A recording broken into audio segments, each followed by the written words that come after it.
आज 25 एप्रिल गुरुवार, गुरु दत्तात्रेयांचा गुरूंचा वार आहे. ज्ञानदेव आपले गुरु, त्यांचे निवृत्तीनाथ गुरु, भगवंत अर्जुनाचे गुरु, सगळ्यांना वंदन करूया. आणि आज आता 296 पासून आपण ओव्या घेणार आहोत. 95 पर्यंत काल झालेले होते. अलंकापुरी पुण्यभूमी पवित्र, तिथे नांदतो ज्ञान राजा सुपात्र. तया आठविता महापुण्यराशी, नमस्कार साष्टांग श्री ज्ञानेश्वरासी. द्वैताद्वैत समन्वयैक जननी, ज्ञानस्य ज्ञानेश्वरी. भक्तिज्ञानप्रदायिनी निजजनान्, ज्ञानामृतं पायुनी.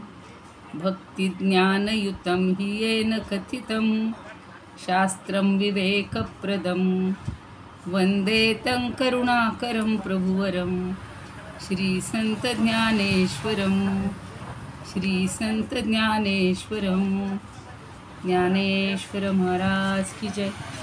पंढरीनाथ भगवान की जय. जय तू ज्ञानेश्वर, जय तू श्रीकृष्ण. सर्व श्रोत्यांना आणि ज्ञानेश्वरी भक्तांना सादर वंदन. आपण इतकं मन लावून आता ती 5 कारणं समजून घेण्यासाठी उत्सुक आहोत, पण भगवंत आणि भक्त हे कसे काल एकरूप झालेले होते आणि तरीही त्यांच्यामध्ये थोडासा दुरावा किंवा द्वैत आहे का काय असं वाटत होतं. आता 96व्या ओवीत काय म्हणणार आहेत बघूया. आधी एकदा आपण 95वी ओवी घेऊयात, म्हणजे 295. एथ एकमेकांची एक खुणे, विसंवादू तवची झिणे. म्हणून असो हे बोलणे ये विषयीचे. काय सांगतायत की आपल्या दोघांमध्ये जे एकमेकांची एक खुणे, म्हणजे एकमेकांबद्दलचे चांगला भाव नांदत आहे किंवा एक भाव वाटत आहे, आणि तरीसुद्धा आपण कसे आहोत, विसंवादू तवची जिणे. जणू काही आपण वेगळे आहोत. विसंवाद केव्हा म्हणलं, बोलण्याचा अर्थ घेतला किंवा वाचणं, पण परस्परातलं बोलणं असतं त्यावेळेला आपण वेगळे वाटतो की नाही. मी बोलणारी आहे, तुम्ही ऐकणारे आहात, किंवा दादा बोलतात तेव्हा आपण ऐकत असतो. तर असा हा विसंवाद असण्याची शक्यता आहे. दोघंही आपण बाह्य रूपाने वेगळे आहोत, म्हणून गुरुशिष्य रूपानं जगणं शक्य झालं आहे. तसे मुळात आपण वेगळेच असतो, पण नंतर एकरूप झाल्यानंतर देहाने वेगळे असले तरी मनाने आत्म्याने ती एकरूपता झालेली असते. आणि म्हणून हे आंतरिक जे भाव आहेत, एक भावाचे जे बोलणं आहे ते आता समजून घेऊया. म्हणून असो हे बोलणे ये विषयीचे. ये विषयीचे म्हणजे या आत्म्याबद्दलचे किंवा या 5 कारणांबद्दलचं. तर हे जे बोलणं आहे ते आता आपण थांबूया. विसंवाद किंवा आपल्यामध्ये जो काही भिन्नता आहे तीही बाजूला ठेवूया आणि एकमेकांचं बोलणं आपण आवर्त घेऊया. म्हणजे एकमेकांशी बोलणं आहे ते कधीकधी खुणेनं सुद्धा आपण सांगत असतो, आणि तेच आपल्या वाचण्याचं कारण असतं. म्हणून याविषयी वादविवाद किंवा विसंवाद पुरे. सुसंवाद म्हणजे दोघांचं एकमेकांचं मत होणं, एकच होणं, आणि विसंवाद म्हणजे दोघांमध्ये भिन्नता असणं, त्याला विसंवाद असं म्हणतो आपण. आणि अर्जुनाला किंवा भगवंतालाही असं वाटते की आता हा विसंवाद नको आपल्यामध्ये. आपल्यामध्ये एकरूपता होणार आहे किंवा झालेली आहे, तर आपण आता सुसंवादाच्या किंवा एकरूपतेच्या मागेच लागूया. 96वी ओवी म्हणतायत. मग ही 95 झाली बरं का, 295. मग कसे ते आता, बोलतो होतो पंडुसुता. सर्व कर्म भिन्नता आत्मेनेसी. काय सांगतायत की अरे आपण कसं बोलत होतो, आणि त्या बोलण्यामध्ये काय भिन्नता आहे, तर सर्व कर्म भिन्नता आत्मेनेसी. म्हणजे आत्म्यापासून ही सगळी कर्म ही भिन्न आहेत. आपण म्हणतो ना की आत्मा काहीच करत नाही, अकर्ता आहे, तो निर्गुण आहे, निराकार आहे, अकर्ता आहे. पण त्याच्या साक्षीने हे सगळं चाललेलं आहे एवढं मात्र खरं आहे. मग हे सगळं त्याच्यापासून भिन्न आहेत, ही सगळी कर्म ही आत्म्यापासून भिन्न आहेत, हे आता आपल्याला समजून घ्यायचे. ती आत्मा कसा वेगळा असतो आणि ही कर्म सगळी आपली कशी वेगळी असतात.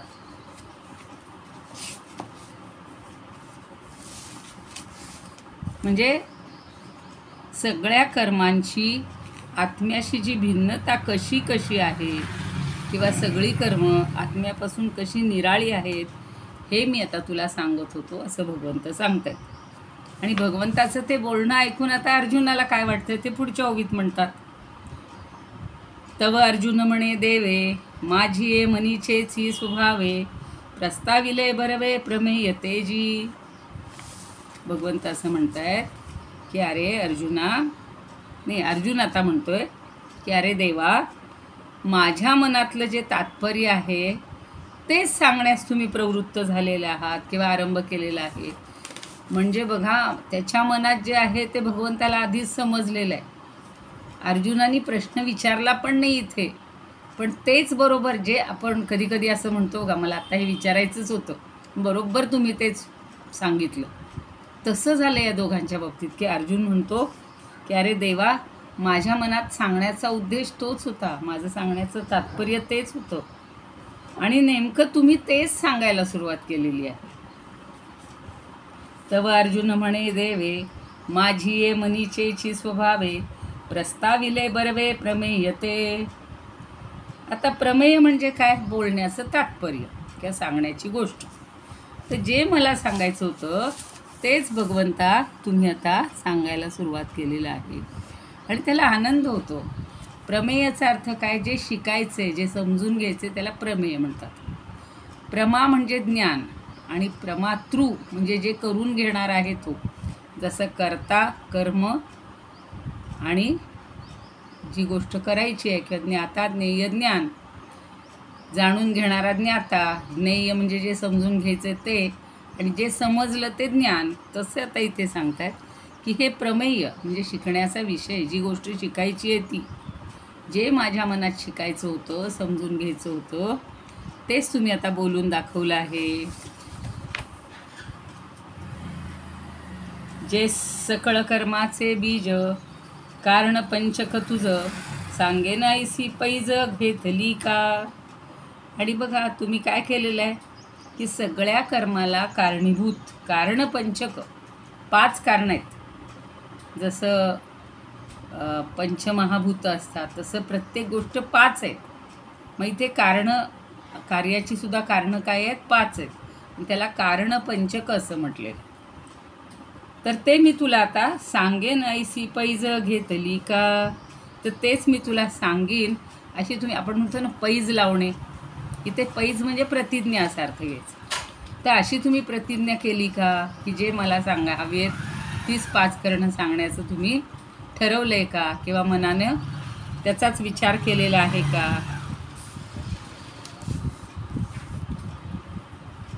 म्हणजे तुम्ही आता तीच ठरवली, तीच प्रतिज्ञा केली. नेहमी बघा त्या अनुमानामध्ये असे 5 वाक्यांनी अनुमान करायचं असतं की पर्वत वन्यमान आहे, म्हणजे पर्वतावर अग्नी आहे. त्याचा हेतू सांगितला असतो धूमवत्वात, कारण तिथे धूर आहे म्हणून. मग पुढे एक उदाहरण दिलं जातं की जिथे जिथे धूर असतो तिथे तिथे अग्नी असतो. जसे स्वयंपाकगृह, म्हणजे जिथे जिथे धूर, आता हल्ली धूर नसतो पण पूर्वीच्या काळचं बघा उदाहरण की स्वयंपाकघरात चुली असायच्या आणि फू फू करून आपण तो पेटवायचा. तर आधी सुरुवातीला धूर व्हायचा म्हणून यत्र यत्र धूमः तत्र तत्र वह्निः असं उदाहरण दिलं जातं. जसं स्वयंपाकघर आणि तस्मात् तथा, तसंच इथं पण आहे की जिथे धूर दिसला तिथे तिथे तो पर्वत जो आहे त्या पर्वतावर वह्नी आहे, अग्नी आहे. कशावरनं सिद्ध केलं जातं? तर ह्या अशा कारणांवरून, म्हणजे 5 हेतू त्याला म्हणले. तसेच इथं पण ही 5 कारणं सांगतायत, ती बघायचीत आपल्याला. आता पण पुढं म्हणतायत सांगे नाहीसी पैज घेतली का आणि आत्मया येथ काही, सर्वथा लागू नाही, हे पुढारलासी ते देई लहाणे माझे. आता 2 शब्द वापरलेत बघा. आणि आत्मया येथ काही नाही, आत्म्याचा याच्याशी काहीही संबंध नाही असं जे तुम्ही म्हणलात होतात, सर्वथा लागू नाही, हे पुढारलासी ते देई. पुढारलासी म्हणजे तू मोठेपणानं सांगितलेस. हे तू सांगितलेस. काय सांगितलेस? की तू बोललायस लहाणे माझे. लहाणे म्हणजे माझी छोटीशी गोष्ट आहे, माझं जे देणं आहे किंवा माझा जो ऐवज आहे ते तू आता मला देणार आहेस. मला जे हवं आहे ते तू देणार आहेस. जसं बघा, एखादा गावाला गेला की आपल्या मुलांसाठी ज्याला जे हवं आहे ते तो आणत असतो. वडील असतील तर वडील आणतात, आई असेल तर आई आणते. आणि बरोबर त्यांनी हेरलेलं असतं की या मुलाला काय पाहिजे, या मुलीला काय पाहिजे. आणि ती वस्तू आणलेली असते. मग ती विचारते, काय गं तुला काय हवं आहे? किंवा ती म्हणते मला ना पर्स पाहिजे, की लगेच बाबा तिला पर्स काढून देतो. मुलाला विचारतो तुला काय पाहिजे? तो म्हणतो मला गॉगल पाहिजे, की लगेच तो त्याला गॉगल काढून देतो. तसं आता हा म्हणतोय की मला जे वाटत होतं, मी जे इच्छिलेलं होतं तेच तुम्ही मला देणार आहात. लहाणे माझं जे देणं आहे किंवा मला जे देणं अपेक्षित आहे ते तुम्ही मला बरोबर देता आहात.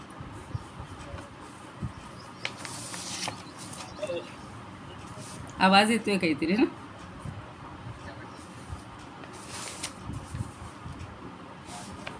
अरे भगवंता, जे माझ्या मनात प्रमेय होतं तेच तुम्ही बोललात. आणि आता त्याच्यावरून पुढे एक निश्चय म्हणा किंवा एक हे काढलं जातं, अनुमान काढलं जातं, सांगितलं जातं की काय बोलायचे. आणि आत्मय हे झालं. यया बोला विश्वेशे, म्हणितले तोषे बहुवसे, ये विषयी धरणे बैसे, ऐसे के जोडे. आता ही 300 वियोगी चालली बरं. तो काय म्हणतोय की यया बोला विश्वेशे. विश्वेश म्हणजे हे भगवंताला उद्देशून तो बोलतोय की हे विश्वेश्वरा किंवा तुम्ही अगदी भगवंता, तुम्ही अगदी आनंदानं म्हटलेले आहात आणि याविषयी तू धरणं घेऊन बसला आहेस. यया बोला विश्वेशे, म्हणितेले तोषे बहुवसे. अतिशय आनंदानं तुम्ही सांगत आहात की ये विषयी धरणे बैसे, कैसे के जोडे. आता तू कसं काय धरणं घेऊन बसला आहेस असा विचारणारा आम्हाला कुठे मिळतो आहे आता.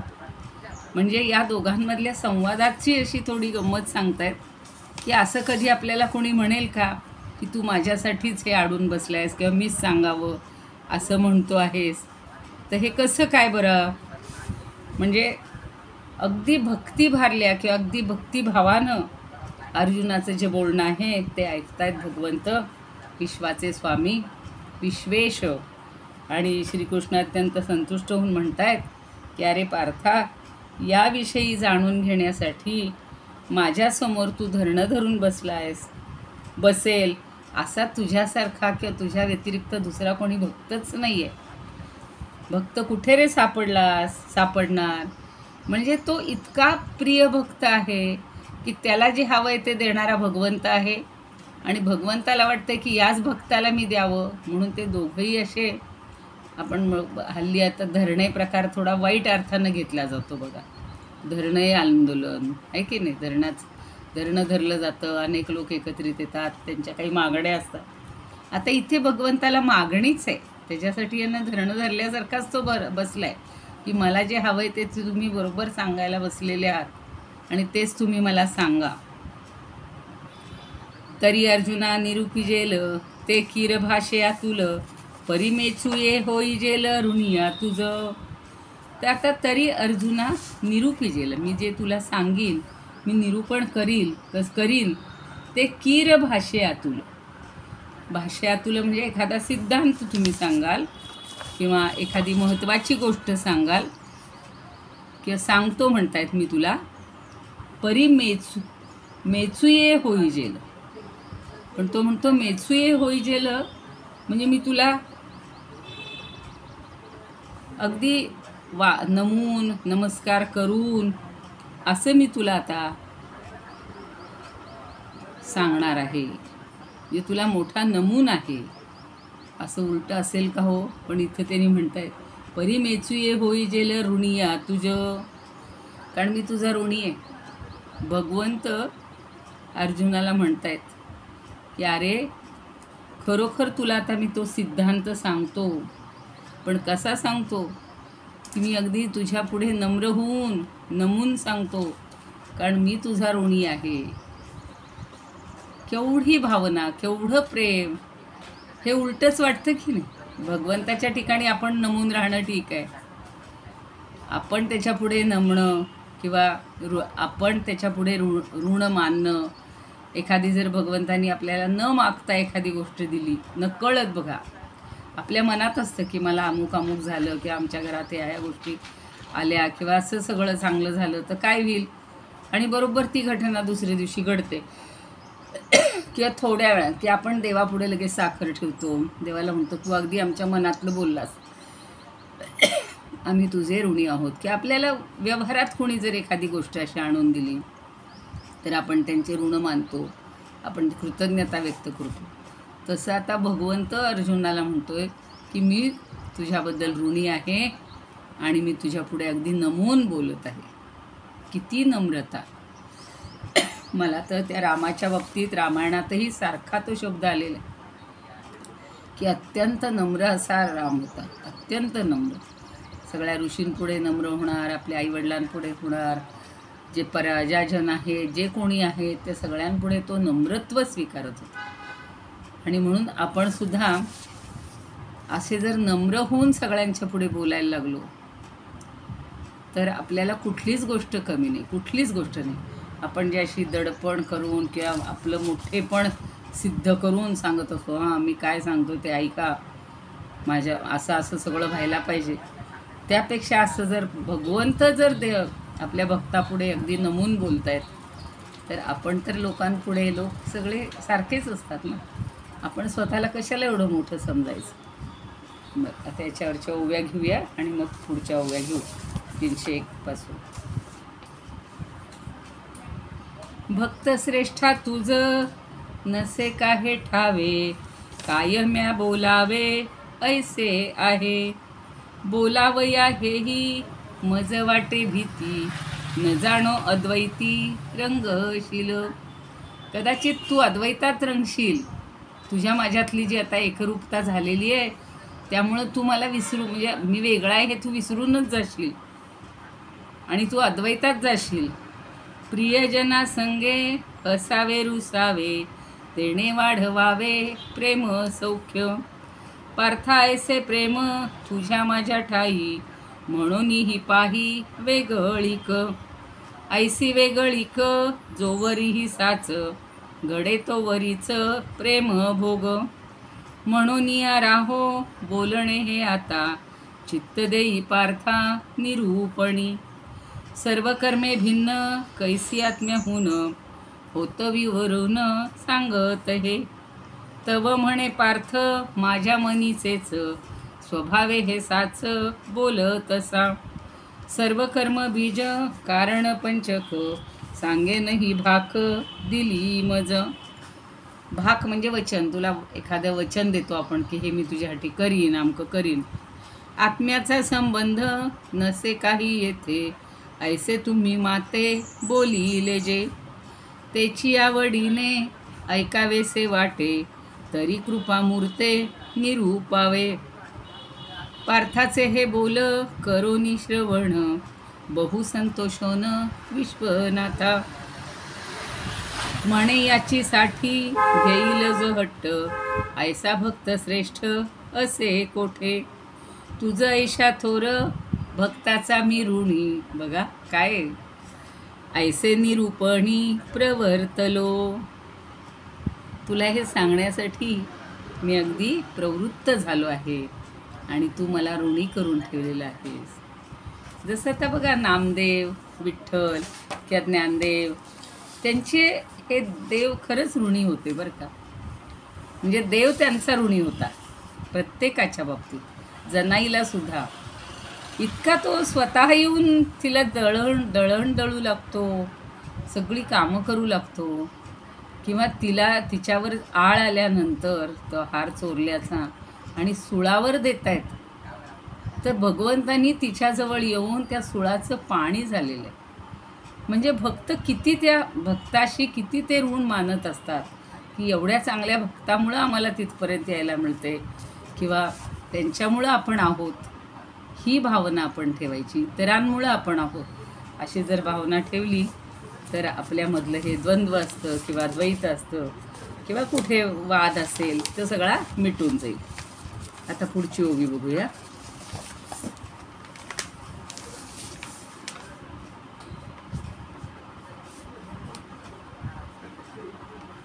तव अर्जुन म्हणे देवो, काही विसरले मागील भावो, ये गोठी की राखता हो मी तू पणजी. पण आता ते म्हणतायत भगवंताला की अरे भगवंता, म्हणजे अर्जुन भगवंताला म्हणतोय की अरे देवा, तुम्ही मगाशी म्हणाला होतात, कालच्या ओव्यांमध्ये पाहिलं होतं ना, की चंद्र चांदणं एकच आहे, एकरूपच आहे, म्हणून काही विसरले मागील भाव. मागचा भाव जो होता तो तुम्ही सगळा विसरलात का? ये गोठी की राखता हो, आणि पुन्हा तुम्ही अजून काय काय राखत आहात? मी तू पणजी. अजून तुम्ही आता हे मी तू पण, मी असा तू तसा, मी तुझा ऋणी आहे, हे कशाला म्हणताय? आता असं हे म्हणणं बंद करा, कारण आता आपल्यातलं हे द्वैत संपलेलं आहे आणि तुम्ही इतके मला ऋणी मानू नका. मी तुमच्यावर काहीही ऋण केलेलं नाही आहे, अशा अर्थी तो आता भगवंताला उलट म्हणजे त्याला संकोच वाटतो. हो, सांगा ना, असं भगवंत जर आपल्याला नमस्कार करायला लागला तर आपल्याला सहन होईल का? आपण म्हणू नको नको देवा, अरे तुम्ही किती मोठे आहात, या विश्वाचे करते सगळे, आणि आम्ही काय कश्चित पामर या सृष्टी, एवढ्या त्रैलोक्याचे तुम्ही स्वामी, आणि त्यातला मी एवढा असा एक ठिपकासुद्धा नाही आहे, आणि तुम्ही एवढं सगळं करणं हे कसं काय बरं? म्हणून तू तू तू तू मी मी हे द्वैत आता तुम्ही कशाला बोलण्यात आणता? बरं, मग आता त्याच्यावर भगवंत काय म्हणतात बघूया. एथ श्रीकृष्ण म्हणती हो का, आता अवधानाचा पसरूनिका, करुनिया आईका पुढारलो ते. आता श्रीकृष्ण सांगतायत की आता मी जी तुला गोष्ट सांगण्यास सुरुवात केली ती तुला आता सांगतो, आणि तू शांतपणाने ऐक. करुनिया ऐका पुढारलो ते. पुढारलो म्हणजे मी सांगायला सुरुवात केलेली आहे, आणि ती तू आता ऐक. कारण जे नेमकं त्याच्या मनात आहे तेच यांनी सांगायला सुरुवात केलेली आहे, आणि जे मला सांगायचं होतं ते मी आता तुला स्पष्टपणे सांगतो. पूर्ण लक्ष माझ्याकडे दे, उत्तम लक्ष दे, आणि माझं बोलणं नीटपणानं ऐक. आता 304 ओवी बघा. तरी सत्याची गा धनुर्धरा, सर्व कर्मांचा उभारा, होये बाहिर बाहिरा, करणे पाच करणी पाचे. आता ते किती छान समजावून देतात बघा, की अरे तुला काय सांगायचं, की ही जी 5 कारणं आहेत ना, ही 5 कारणांनी किंवा त्या 5 समुदायांनी कर्माची उभारणी होते, आणि हे तू हेतू देखील त्याचे 5च आहेत. हेतू म्हणजे मी जे कारण म्हणते तेच. सर्व कर्माचा उभारा, होये बाहिर बाहिरा, करणी पाचे. म्हणजे बाहेरून हे सगळे 5 आहेत बरं का. ह्या सगळ्यांची जी निर्मिती आहे किंवा यांचं जे हे जे निमित्त मात्र आहेत, हे सगळं बाहेरून हे 5 हेतू आहेत, ज्या कारणांनी हे कर्म होणार आहे ते. आता मुख्य आपल्या श्लोकापर्यंत यायचे तरी अजून 5-7 ओव्या आहेत बरं का त्याच्या. आणि 5 कारण दळवाडे, जिही कर्माकारू मांडे, ते हेतू तव उघडे 5 आथी.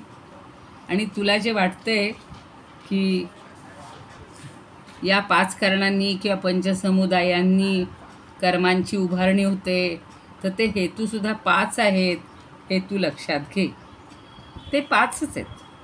ये रे आत्मतत्व उदासीन. मग ती 5 कारणं आणि आत्मतत्व यातला फरक आता सांगतायत.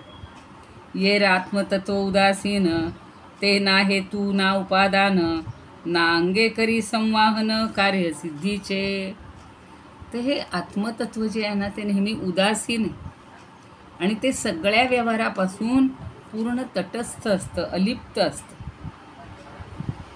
ना हेतू ना उपादान, तो कर्माचा हेतू पण नसतो आणि उपादान कारण पण नसतं, किंवा ते फक्त काय करतं, स्वतः कार्य निर्माण व्हायला मदतही करत नाही. आता हे उपादान वगैरे ही सगळी तत्त्वज्ञानातली भाषा आहे, पण समजून घ्या की उपादान कारण म्हणजे काय, की ज्याच्याशिवाय ते कार्य होतच नाही, त्याला उपादान कारण असं म्हणतात. उदाहरणार्थ नेहमीच आपले जे सगळीकडे उदाहरण दिलं जातं ते की माती आणि घट. तर माती ही घटाचं उपादान कारण आहे. माती असल्याशिवाय घट बनूच शकत नाही. म्हणून इथं म्हणलेलं आहे की तू पूर्ण व्यवहारापासून तटस्थ आहेस. म्हणजे ते आत्मतत्व जे आहे ते तटस्थ असतं. ते कर्माचं कारणही नसतं किंवा सहाय्य पण करत नसतं. तो फक्त पाहत असतो, कशामुळं काय काय चाललंय ते बघण्याचं काम करतोय तो आत्मा किंवा आत्मतत्व. जसं माती, पाणी, मग त्याच्या जोडीला एक चाक लागतं, नंतर ते हलवायला एक दांडा लागतो आणि मुख्य ते सगळं करायला एक कुंभार लागतो. पण बाकी भगवंत किंवा आत्मा हा काहीच करत नाही. ते सगळं चाललेलं फक्त बघण्याचं काम करतो. तसं आता ते सांगतात की असा हा कर्माचा हेतूही नाही आहे आणि कर्म निष्पत्तीला सहाय्य पण करत नाही. आता उदाहरण पुन्हा पहिली उदाहरणं देतात. तेथ शुभाशुभी अंशी नाही, मधलं राहिले. जी ही कर्माकारू आणि पाच कारण दळवाडे, जी ही कर्माकारू मांडे ते हेतू तव उघडे पाचाती. ये आत्मतत्व उदासीन हे ना हेतू ना उपादान ना अंगे करी ना संवाहन कार्य सिद्धीचे. संवाहन म्हणजे सहाय्य. आता पुढे म्हणतात तेथ शुभाशुभी अंशी निफजती कर्मे ऐसी राती दिवो आकाशी जी आपरी. आता शुभाशुभी अंशी म्हणजे शुभ किंवा अशुभ कर्म ही आत्म्याच्या ठिकाणी घडत असतात. पण जशी राती दिवो आकाशी, रात्रीच्या वेळेला, रात्र आणि दिवो म्हणजे दिवस, या दोन्ही गोष्टी होतात. पण त्याचा काही आकाशाशी संबंध असतो का? आकाश काही करतं का? हे सगळं निसर्ग चक्र फिरतंय, त्याप्रमाणे रात्र होते, रात्रीनंतर दिवस येतो. पण त्यात ते आकाश काही कार्य करतं का? नाही.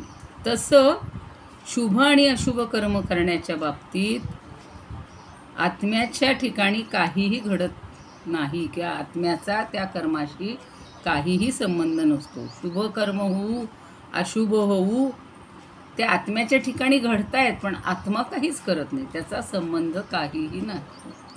तो एक तटस्थ आहे, बाजूला आहे. आता हे जरा समजून घेणं तसं अवघड आहे, पण आपण पाहतोय की सगळं घडतंय, पण तिथं तो आत्मा काही करत नाही. पहा आता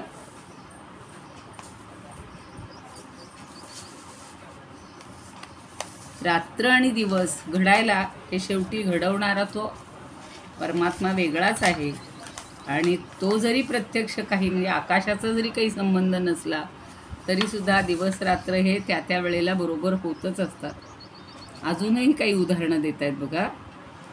तोय तेज धूमू यया वायुसी संगमू जालिया होय अभ्रागमू व्योमते नेणे.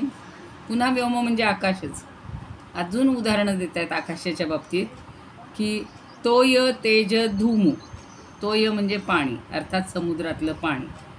तेज म्हणजे सूर्याची उष्णता आणि धूमू म्हणजे वाफ. धूर असा अर्थ नाही घ्यायचा.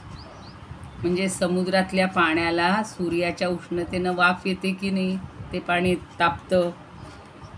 पण त्याचा संबंध ते म्हणतायत जालिया होय अभ्रागमू व्योमते नेणे. हा यया वायुसी संगमू, या तिहींचा वायूशी संबंध असतो. आकाशात मेघांची निर्मिती होते, पण आकाशाला याचा काही गंध वार्ता नसते. जे ढग होण्याची जी प्रक्रिया आहे ना, ती सगळी इथं सांगितलेली आहे की समुद्रातलं पाणी, सूर्याचं तेज आणि त्याच्यातून निर्माण झालेली वाफ याच्यामुळं मेघांची निर्मिती आकाशात होते. पण आकाशाला त्याची गंधवार्ता नसते. वायू त्यात फक्त एक सहभागी असतो. वायू कारणीभूत होतो थोडासा. वायूशी संबंध येतो आणि मग ती हळूहळू हळूहळू ढगरूपात वर जात असते.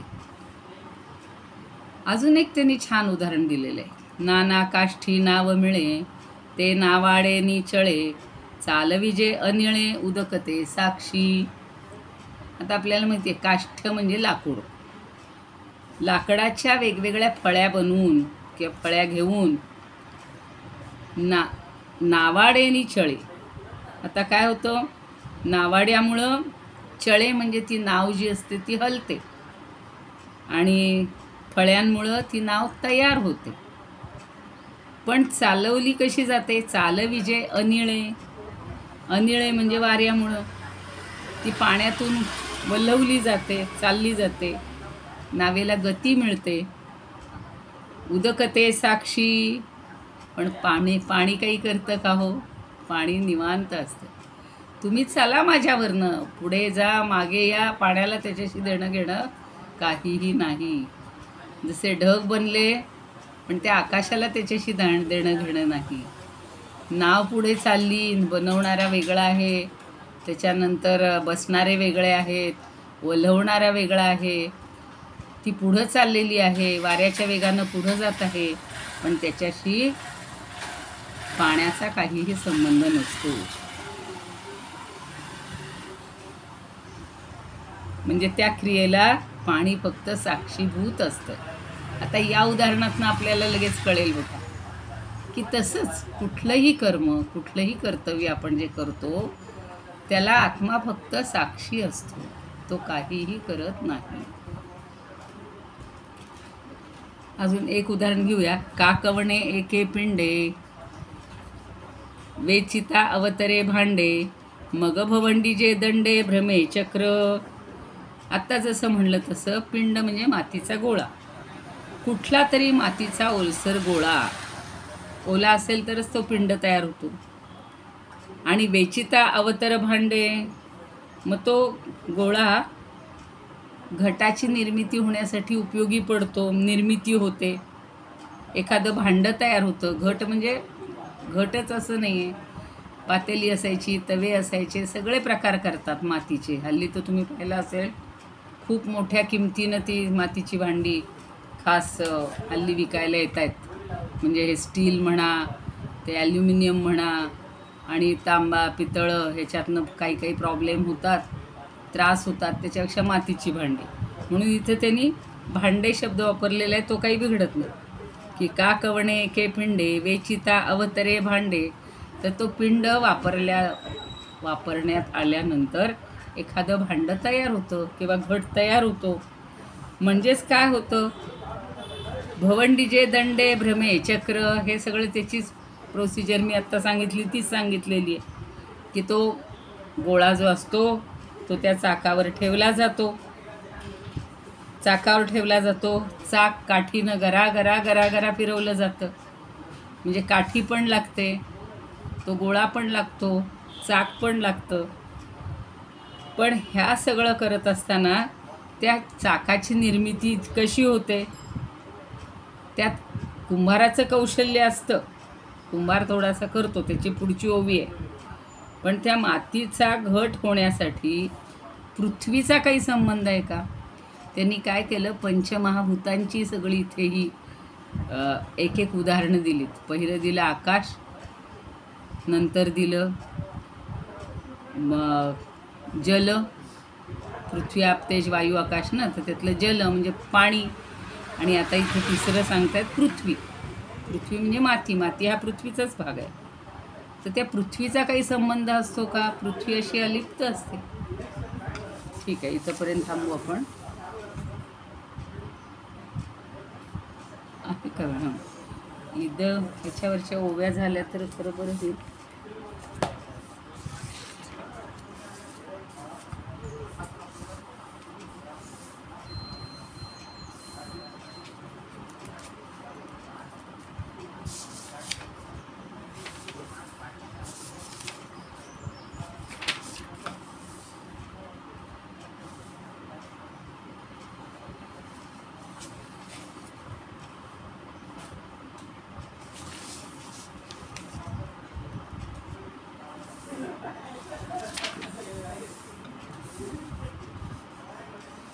गेली सगळी.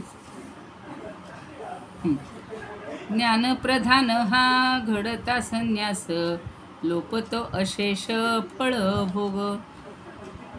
फलत्यागे ऐसी आत्मरूपी दृष्टी, जडोनी किरटी राहे जेव्हा. वेगळं चालत.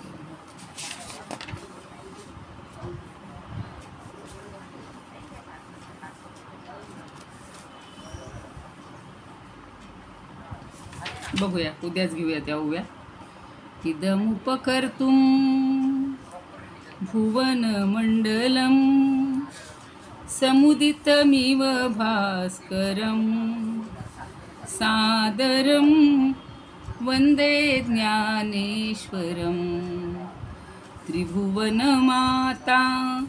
भगवद्गीता, लोकमङ्गला लोकविश्रुता, लोकहितं सन्ततं ध्यायता, येन ज्ञानेश्वरी विरचिता. श्रुत्वा प्राकृतगिरं सादरं वन्दे ज्ञानेश्वरं, सादरं वन्दे ज्ञानेश्वरम्. आरती ज्ञानराजा महाकैवल्य तेजा, सेविती साधू संत मनुवेधला माझा. आरती ज्ञानराजा लोपले ज्ञान जगी, हित नेणती कोणी. अवतार पांडुरंग नाव ठेविले ज्ञानी.